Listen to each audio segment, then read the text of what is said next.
Alam niyo po ba na merong shortcut to success? And nakabase po ito sa Bible, as always. And this is not network marketing. This is not instant na parang scam ang dating. Kasi pagka nakakita ka ng get rich fast sa online, most of the time, scam yun eh. Pero sa Bible po, meron po sinabi na mga gabay para mapapabilis yung ating tagumpay sa buhay. When we say shortcut to success, we still need to wait for God's perfect timing. Yun po yung disclaimer natin. Hindi naman siya nalilate eh. Talaga lang mainipin tayo mga tao. Tanggapin man natin o hindi. But we still need to pray for patience para sa timing ni God. No? Iba-iba po yung tagal na ating pag-aantay. Depende po sa plano ni God sa atin. Yan, no? So, para madali po natin matandaan, nag-create ako ng acronym ABCD. Simulan natin sa letter A. Ang letter A po is abide. So when you say abide, parang law-abiding citizen, susunod tayo sa kalooban ni God.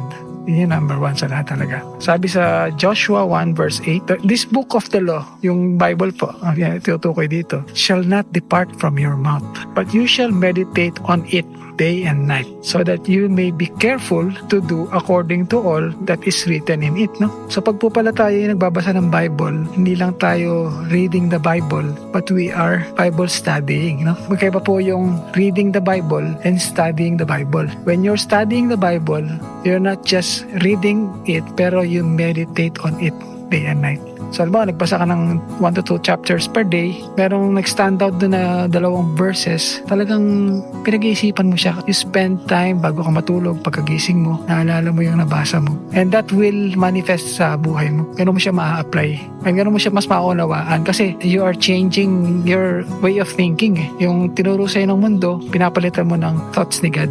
So, mahirap siya. It's a continuous process of renewal of mind. No? Tapos kadugtong pa po, for then, you will make your way prosperous and then you will have good success. So number one talaga sa buhay natin is we obey God's will. No? At nasan ba yung will ni God? Nasa Bible po nakasulat yung mga kagustuhan niya sa buhay natin. So if we meditate on it day and night, mas mapapadali po yung ating prosper and good success sa buhay natin. So merong good success, merong bad success. So pagka bad success, nakuha mo siya either sa maling paraan o hindi ito yung kalooban ni God, eventually maglalaho din siya o hindi siya magiging mabunga. Ang gusto natin yung good success na magiging mabunga ay magiging pleasing sa mata ni God. No?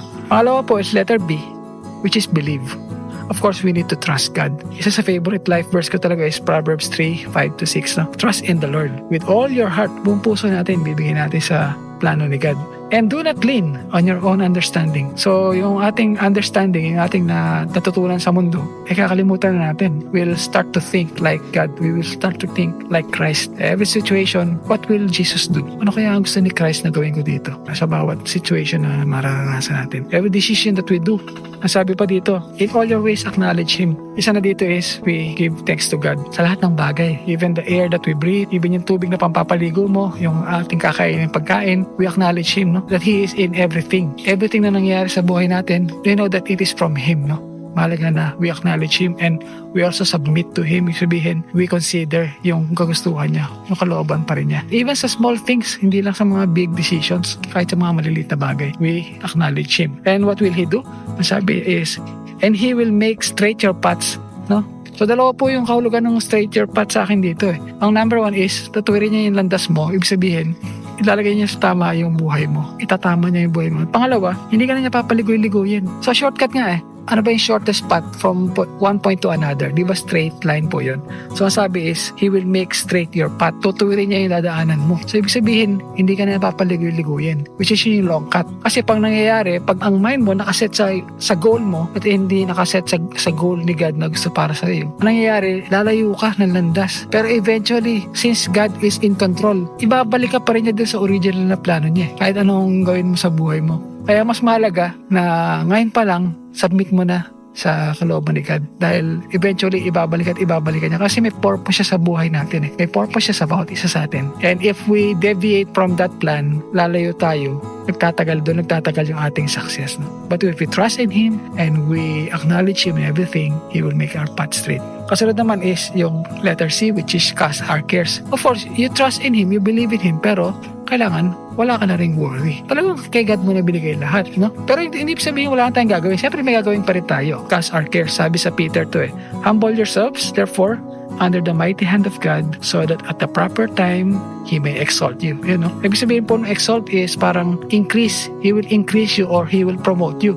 Hindi ba yun ang gusto nating mangyari? Magkaroon tayo ng increase in our health, in our relationship, in our work, in our careers. We want to have success. So we want to be exalted. No? To be able to do that, ang unang-una natin gagawin is humble yourselves. Ibig sabihin, we submit to God na we will cast all our cares to Him. Siya na ang bahala sa buhay natin. And ang sabi pa is, casting all your anxieties on Him because He cares for you. So, yun ang tatandaan mo na pagka nahihirapan ka, cast all your cares to God. Tandaan mo na He cares for you and that He is always waiting for us. I-surrender lang sa Kanya yung ating mga worries and fears. And be sober-minded, be watchful. Dahil kung hindi mo ikakast, kung magiging warrior ka lang, mangyayari, your adversary, the devil, prowls around like a roaring lion, seeking someone to devour. So, ang devour ni devil is yung mga mahilig magmukmok, yung mga mahilig mag-worry. So, if you stop worrying, iiwanan ka niya. Iiwanan ka ni devil. Kasi ayaw niya ng ganun. Okay? Kasi ang huling-huli sa lahat, which is discernment. So, mahalaga that we abide in God's will, pero mahalaga din na pinapakinggan natin yung gusto niya. When we pray, we're not just asking for God to grant us our wishes, but also we ask for discernment para marinig natin yung boses niya. Dapat alam din natin kung ano yung steps na gagawin natin para ma-achieve natin yung mga success na hinihingi natin kay God. No? Siya rin na magdidictate sa atin kung ano yung kailangan natin gawin. Ang maganda analogy dito is when we ask our boss for a promotion. Di ba? Kasi ka sa boss mo ng promotion, tapos umalis ka na. Hindi mo na pinakinggan yung sasabihin niya na ito yung gagawin mo para ma-promote ka. This is the steps that you will take para ma-promote ka. So, ganun din kay God, no? Usually, we ask, we pray to God, pero after na masabi natin yung kagustuhan natin, yung hiling natin, wala na.